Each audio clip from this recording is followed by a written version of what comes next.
Welcome back, and today we are going to be playing out one of my old favorites, the J-7E, and it's essentially a MiG-21 with better wings so it doesn't just fall out of the air after a singular turn. Before we get started, absolutely insane still, and for the people that haven't seen the stream that I did this Tuesday, thank you all so much for 100k subs. Honestly unreal. I'm getting a silver play button now when I thought I would never breach 10,000 subscribers. Now I do want to celebrate it somewhat. I'm not a very celebrational, is that a word? It is now.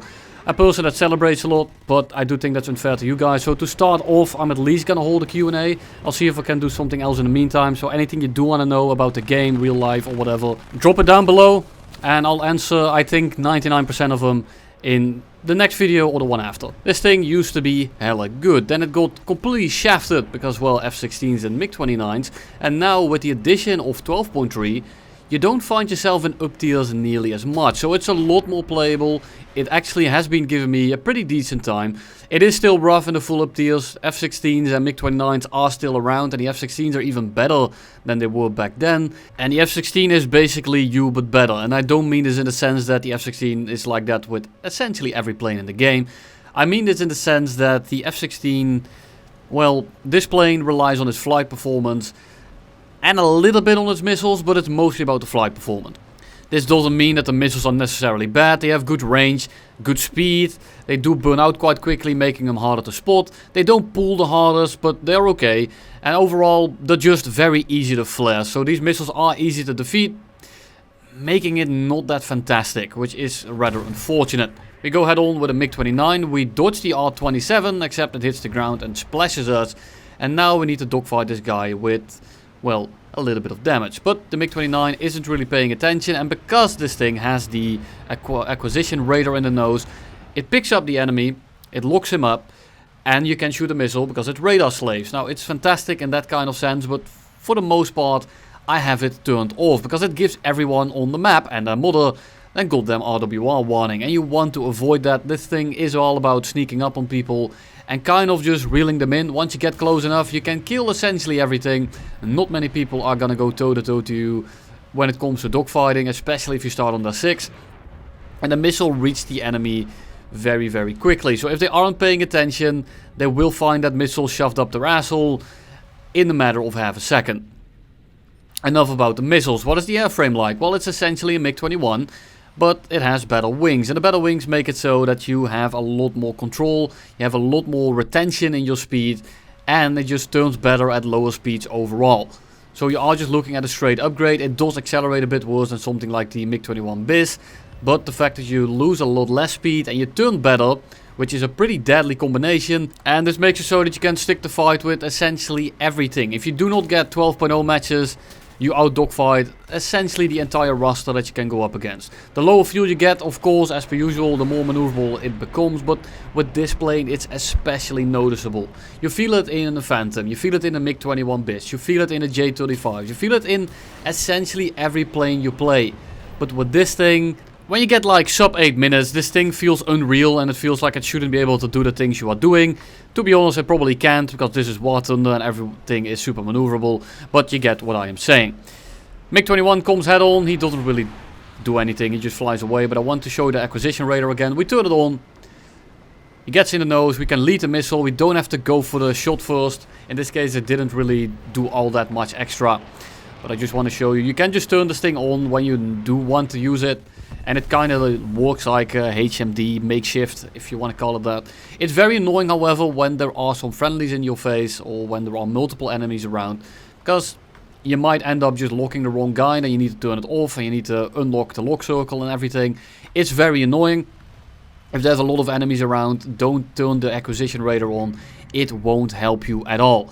But when it's 1v1 like that, or especially in the first clip that I showed you, it can be useful, but most of the time it's just a gimmick. And because the PL5s don't have the absolutely insane off-board capabilities of something like an R-73 or maybe even a SRAM, something with thrust vectoring that can pull extremely hard off the rail, it doesn't really matter that much. These things are basically Minecraft arrows or perhaps even throwing daggers. Now again, they do have decent range, but I just try to shoot them at people that aren't really paying too much attention, which luckily these days is basically everyone. So we try to separate the group here. There's a group flying to the right, a group flying to the left. The group on the right has more of my team, so I want to kind of pincer them in. MiG-23 actually does notice us, almost ends up ramming us in the head-on. Would have been quite the end of the match. But now we can come in here, we come in an off angle, and this blob now kind of disappeared. Now sure, we didn't kill everyone, but we still made it so that our group of friendlies is one again. It doesn't have these red dots in between that might disrupt anything. We can now attack their blob again with one big blob without having some infiltrator or maybe even an imposter among us. So we go head on here again. We can't really contest it at all. We have a gun. But for the most part, when people are paying attention to you, you are virtually always on the defensive unless you are riding their ass and there is no one there to disrupt you when it's a 1v1, for example. But in general, you really have to play around everyone and you kind of have to just go with the flow of the battle, because if you don't act like water in this thing, you're going to get clapped. You cannot enforce your own plan or your own flow. It just doesn't work with this thing. You don't have any presence other than pressuring people that you're on the 6 of, because like right here with the MiG-23, he's not really paying attention. I get close enough and I just click him out of the air. And that's fine. But that's me finding an opening of someone that isn't paying attention, where I can kind of just slot in behind him and take him out for dinner. If that MiG-23 didn't give me an opening, I wouldn't have taken it and I'd be still flying around. F4E engages me, so I need to take him out right here, and we turn inside of him pretty easily. And I need to engage him because he will be on my 6, and I don't want that. And I already have a little presence to begin with. If I'm then on the actual defensive, I'm gonna have even less of it.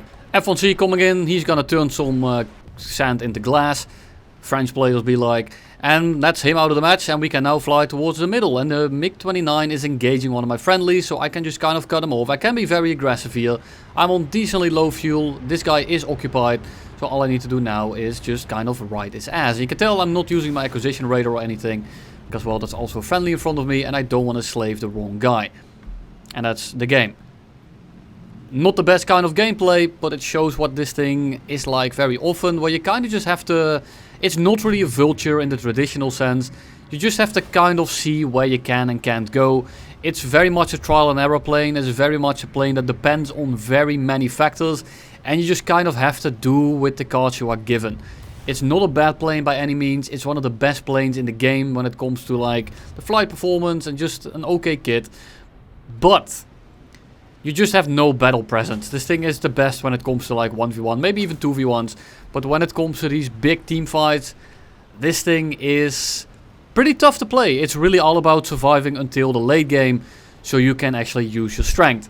Which is what this clip is going to be about, or at least the last game that I'm going to be showing you. J-35 comes head on, we are going to be dodging that. Su-22 comes in, and you can tell at the start here, I'm again just flying around with my dick in my hand, looking for people that are flying away from me, that are also going to be caught by me. J-35 comes in, we dodge the head on, dodge the second one. A lot of guys on the right, so I kind of have to re-engage this blob, or I just fly away and reposition, which is what we are going to be doing this time, because there's simply too many guys around. 16 missiles in the air, one of my teammates is definitely going to die. We turn around, who are we behind? The T2 is the one we are catching, but it's also just the T2, he's already dead. And he's going to end up hitting the second tower, so we don't really need to do anything here. We dive into the middle, MiG-23 comes in, I don't want to dodge too late. Just make sure it's not an R-24R. And we just dodge it. We're also not going to be taking a head-on with that thing. Way too late to pull in. I can do it, but it's suicidal. And especially with the gun matchup, sure, my gun might do a little bit more damage per shell. His fire rate, and it's just much easier to aim overall, is going to make it basically suicidal for me. So we are not going to be doing that. We instead go for the head-on with the Su-22. We click him out of the air. And now we are going to be chasing the J-35 XS back to the base. For a very simple reason. This guy isn't going that fast, and I should be able to catch him before he reaches the airfield, and he doesn't have that many flares. So I am hoping that this guy doesn't have many flares left, and if he doesn't, I'm just going to be shooting them both off. So I'm waiting for him to pre-flare. He did it already, so I'm hoping that he's going to do it again. He's not really, so I'm just going to shoot the missile off, but he does have flares left. So at this point I thought, well, maybe it's his last one. Do I want to shoot another missile? I kinda don't, but at the same time, it doesn't really matter. I'm getting close enough now, and I'm just hoping that this guy is so busy looking at my missiles that I can just click him out of the air, which is what we do. Now this guy is actually gonna go back and land and repair, which is very fucking annoying. But in the end, it doesn't really matter. We are going to be re-engaging because we have been chasing this guy for a little while now. And I don't really know where the rest of their team is. So I do want to be a little bit careful. Fly underneath him. Flare it. Really no issue at all. And I know there's 2 guys left. SU-25 has been spotted. And I know there's someone else. And he's locking me up already. You can see it on my RWR. He just launched something. If that guy wasn't there, I would have taken the fight with the MiG-21. So I could 1v1 him and then go for the SU-25. But instead, I now need to worry about the J-37 at the same time. Now, this is a fight that I can pretty easily win. The issue is that there's also a MiG-21 BIS next to him. And there was also an SU-25 flying very closely to us. So I'm not going to be taking the fight just yet. I'm going to try if I can maybe engage one of them or take one of them out. 2v1 against a Viggen and a BIS is pretty winnable. I'm not too worried about that. However, with the SU-25 in the mix as well, I'm just going to be too slow and this guy will just third-party me. And that is not something I'm looking forward to. The SU-25 is, however, flying all the way back to base, which is definitely welcome because now we can do what I just talked about. The MiG-21 is a little bit closer and he's going to be my main target. I need to be most aware of him. So we are going to be turning in, but we need to give up some position to make sure we also merge with the Viggen as well. So now we have merged with both, but because I had to fly straight for a little bit to re-engage the Viggen, I am now sacrificing a lot of position to the MiG-21 BIS, which makes it so that this is going to take a little bit of extra time, more time than I would have liked. Now I was going to say I'm going to focus on the 21 BIS, however the J-37 is just kind of making it easy for me to go for him. So I get in the shot, we crit him. He's not really dead. I'm not sure how damaged he is. He is definitely gonna shit away all of its speed very easily now, which is perfect. Because now I have 2 planes on my 6 that won't hold their speed well. And one of them also won't accelerate that well. The J-37 is not a big issue anymore, but I need to dogfight the MiG-21 in a way where I don't get shot down by the guy that I just crit. So again, I need to fly straight for a bit. I'm gonna go underneath him, and then we're just gonna go up over his nose. We pull in behind the MiG-21 BIS, and because we had to go for the Viggen again, he almost gets a shot off. Now luckily he doesn't. And because we have the better wings here, we will equalize with the BIS quite quickly. We just want to be somewhat aware of the J-37. I'm not too worried about him as long as I pay attention to him. But if I'm careless and I really only focus on the 21, the Viggen might just take me down. But you can tell here I just kind of turn inside of these guys, especially at these speeds. And the Viggen is losing even more speed than normally. It doesn't have the best acceleration and the best turn rate anyway. So that's an absolute slam dunk. And right now I'm in a position where I can't break off. If I break off now, I'm gonna end up just dying. And I don't want that. So I'm just gonna constantly turn in here. I'm kind of getting low on speed. And I'm seeing if I can maybe pull behind him and just turn this into a raid fight. Which is what we do. We are just gonna slowly but surely gain a lot of position here. The issue is that I do not have the most amount of fuel left. And I do want to make sure that I actually kill these guys here. Now the Viggen keeps rating, but I'm not worried about him. So I'm gonna go for the MiG-21 instead. Because if I now focus on the Viggen, what's gonna end up happening is the 21 comes back. And he is going to make my life a living hell. Because I don't want to actually reverse that. And as you can tell, the Viggen is basically stranded. He's dead in the water. And all I need to do now is make sure I hit this shot. And then we can transition back over to the Viggen instead. Now he is going very slow. But I have 1.5 minutes of fuel left. So we actually do go RTB. He ends up landing as well. And now we have the 3v1 again. Except it's the Viggen, the SU-25 and the J-35XS. Now the J-35XS is the one that we killed earlier. I'm gonna see if I can just shoot all my missiles off, because I know that he only has 6 flare pops and he has pre-flared once. If he's also using chaff, he only will have 3 flare pops or countermeasure pops, which means that he will just die if I shoot 3 missiles. But it might not be the case. We go base bombing like General Lee has intended. And at this point I think to myself, I'm just gonna shoot the fort off. I might as well at this point, a little bit of sunken cost fallacy. But I'm also just trying to get rid of the weight, trying to kill him as quickly as I can, because the J-37 is not an issue.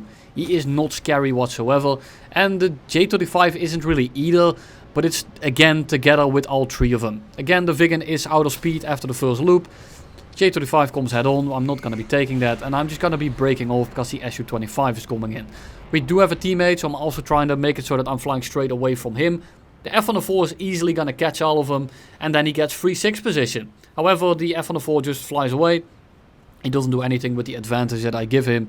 And now I have 3 of them on my 6. And I don't really know who to engage. J-35 is of course asking for it first. So I am going to be tangling with him for a little bit. But I see that J-37 in the background going vertical. The Su-25 gets slammed out of the heavens. I'm just going to dodge the J-35 in a way that cost him the most amount of speed by overpulling a little bit. And then I'm going to pull back into the J-37. And the J-37 at this point is not going particularly fast. He is not getting any movement in at all. And he's a massive sitting duck. Now I'm pre-flaring with my afterburner off in case the guy behind me starts slinging AIM-9Js at me, which I'm not a big fan of. We slam dunk the J-37 and the J-35 of course instantly runs it back to the base and camps it for the rest of the tickets. How fucking original. Thank you all for watching and you'll see me in the next one.